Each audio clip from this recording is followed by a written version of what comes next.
Bonjour à tous, c'est Marie-Sophie de la DIL 31.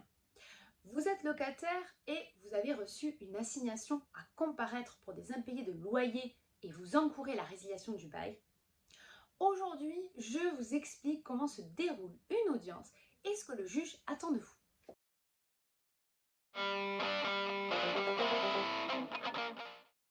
Dans un premier temps, il est indispensable d'aller chercher l'acte chez l'huissier de justice si vous n'étiez pas chez vous au moment de son passage. Il faudra bien noter la date d'audience puisque votre présence est obligatoire, sinon le juge rendra sa décision par défaut, c'est-à-dire uniquement sur les arguments de votre bailleur. N'hésitez pas à vous faire représenter par un avocat le jour J. Sur ce point, vous pouvez contacter votre banque ou votre assurance habitation pour vérifier si vous disposez d'une protection juridique. À défaut, si vous avez de faibles ressources, vous pouvez avoir une prise en charge totale partielle par l'aide juridictionnelle. Il vous suffit simplement de remplir et de déposer votre dossier au palais de justice, accompagné bien évidemment des justificatifs.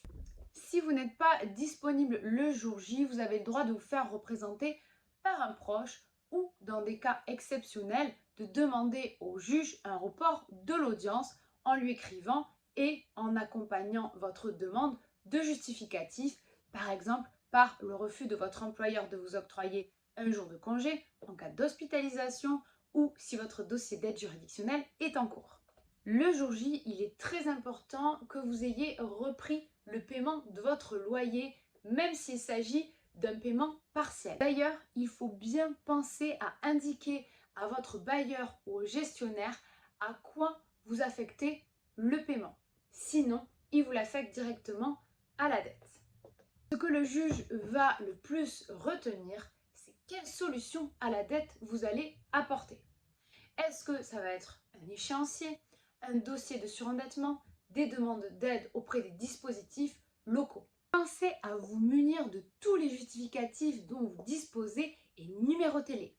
Le bail, la demande d'échéancier, les demandes d'aide auprès des différents organismes, une demande de logement social en cours. Pour respecter le principe du contradictoire, vous devez impérativement envoyer ces pièces avant l'audience à votre propriétaire ou à son avocat. N'hésitez pas à assister à une audience préalable pour vous familiariser avec les lieux et avec le déroulé d'une audience. Sachez que dans un premier temps, le juge va appeler chaque dossier pour vérifier la présence des personnes ou si elles sont représentées par leur avocat.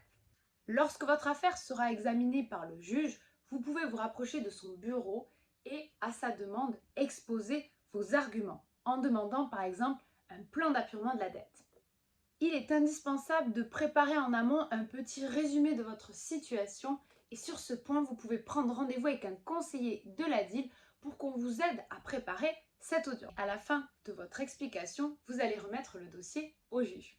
Il rendra ensuite sa décision, en général dans le mois qui suit l'audience. Plusieurs possibilités s'offrent au juge. Soit il considère que vous êtes solvable et que vous avez la capacité de supporter votre loyer. Dans une telle situation, il vous condamnera à payer selon un échéancier très précis.